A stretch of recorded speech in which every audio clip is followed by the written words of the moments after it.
Hi everyone, welcome back to i-TUTOR IAS Academy Tamilnadu History NCERT series. Today we are discussing chapter 4, that is Lord Hastings. The time period of Lord Hastings is around 1813 to 1823. Okay, so he's the first Governor General of Bengal, and it's a pivotal in British Indian history for laying the administrative, judicial and revenue foundation of British India, and he abolished the dual system and expanded East India Company territory and supported Orientalist learning despite facing a historic impeachment for corruption.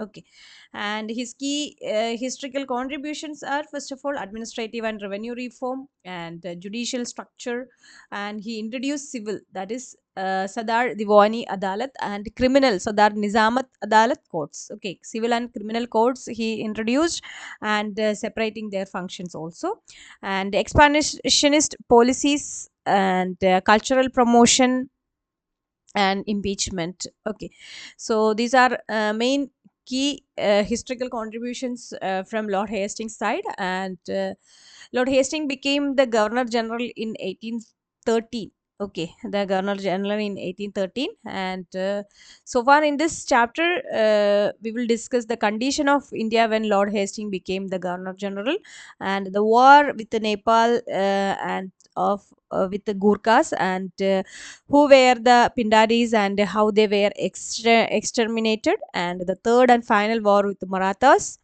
and the cause for the defeat of Marathas at the hand of the British, and the reforms introduced by Lord Hastings and estimate of Lord Hastings. So this much we will discuss in this chapter. So let's continue. And he adopted the vigorous forward policy and waged wars extensively. His aggressive and imperialist policies paved the way for the general expansions of British Empire, and he further expanded the British power in India. And the conditions in India when he assumed power posed a serious threat to the British administration. There was anarchy in central India, and the Pindaris plundered the whole region, and the Marathas could not control them. Also, there was infighting among the Maratha chiefs, and yet they were aiming at the expulsion of the British from India. And the Peshwa was secretly plotting against the British, and Hastings was also troubled by the expansion of Gurkha power. Okay, and therefore the Hastings determined to restore order by suppressing the Pindaris and the eliminate threat to the British power by waging wars with the Marathas and Gurkhas. So this is a picture of Lord Hastings. Okay, so Lord Hastings picture, and that's the basic about Lord Hastings. And we will discuss war against Gurkhas. This is around 1814 to 16. The Nepal emerged as a powerful Gurkha state in 1768. This country is situated to the north of India, with its boundary touching China in the north and Bengal and Oudh in the east and south respectively. In 1801, the British acquired the district of Gorakhpur and Basti from the Nawab of Oudh. This move brought the boundary of Nepal to touch the British frontier, and the aggressions of the Gurkhas into the British territories culminated in a war. And in May 1814, the Gurkhas attacked the British police post and killed 18 policemen and their officer, and Hastings declared war on Nepal. In 1814, several battles were fought between the British and Gurkhas, and Amar Singh Thapa, the able general of Nepal army, was forced to surrender. And in March 1816, the Treaty of Sagoli was concluded, and the Gurkhas gave up their claim over the Tarai region and ceded the area of Common and Garhwal to the British. And the British now secured the area around Simla, and their northwestern borders touched the Himalayas. The Gurkhas had to withdraw from Sikkim, and they also agreed to keep a British resident at Kathmandu. And it was also agreed that the Kingdom of Nepal would not employ any other foreigner in its service other than the English, and the British had also obtained the site of hill stations like Shimla, Mussoorie, Nainital, and Ranikhet and developed them as tourist and health resort. After this victory in the Gurkha War, Hastings was honored with the English peerage and he became Marquess of Hastings. Okay, so that's about war against the Gurkhas and suppression of Pindaris. The origin of Pindaris is lost in obscurity, and the first reference about them is during the Mughal invasion of Maharashtra, and they did not belong to any particular caste or creed, and they used to serve the army without any payment but instead were allowed to plunder. During the time of Baji Rao I, they were irregular horsemen attached to the Maratha army, and it is worth mentioning here that they never helped the British, and they were mostly active in the area of Rajputana and the central provinces, and subsisted on plunder, and their leaders belonged to both the Hindu as well as the Muslim communities. Chief amongst them were Wazil and Muhammad Chittu and Karim Khan.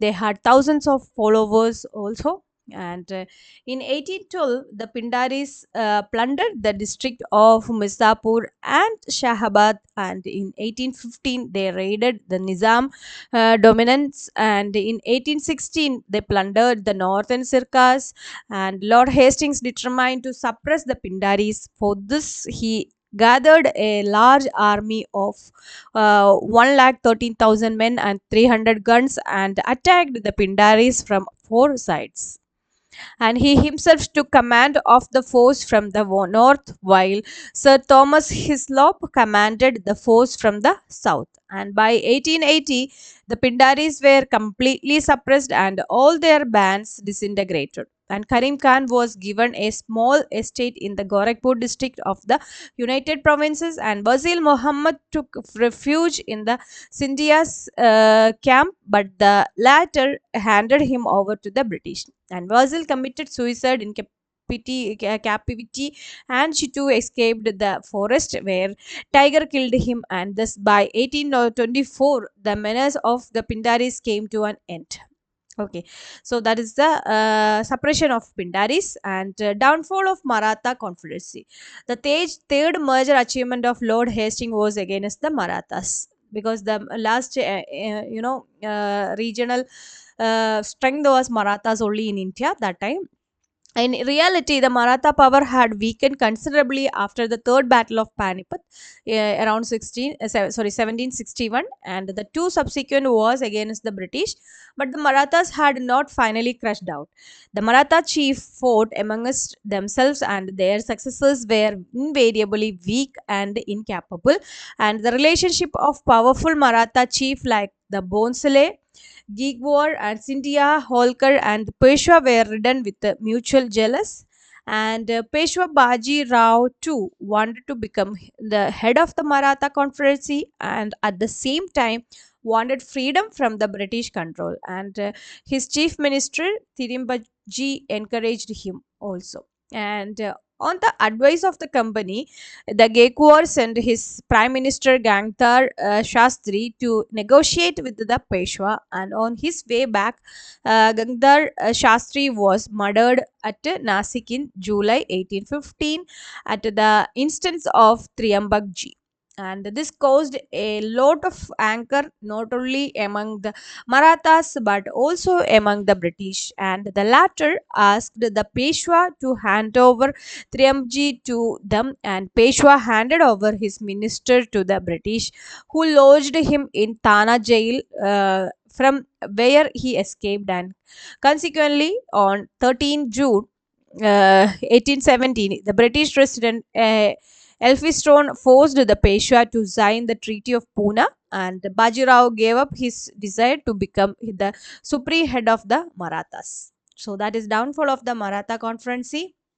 And third Maratha war was happened around 1817 to 1818, sorry 1819, and but soon the Peshwa undid this treaty with the British, and on 5 November 1817 attacked the British residency, and he was defeated at the place called Kirki. And similarly, the Bonsala chief Appa Sahib also refused to abide by the Treaty of Nagpur, which he had signed with the British on 17 May 1860.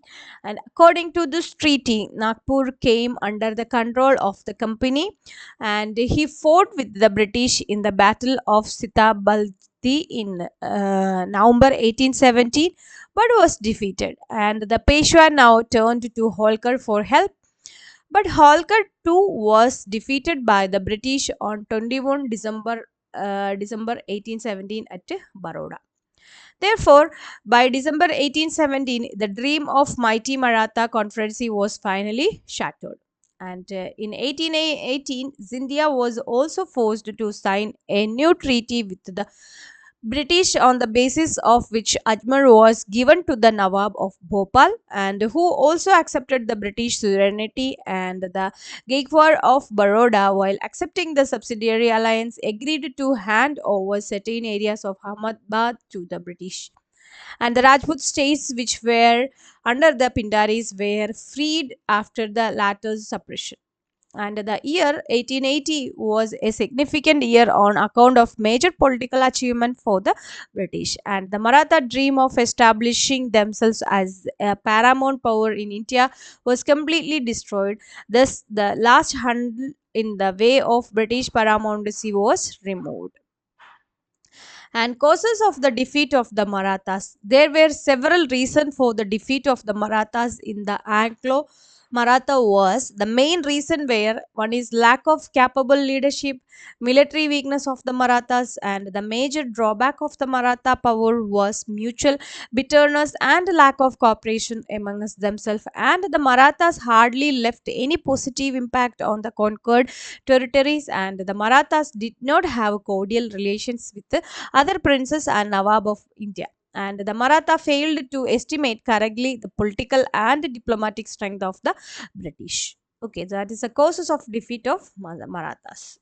And reform of Hastings. The Governor Generalship of Lord Hastings witnessed not only territorial expansion but also the progress of administration.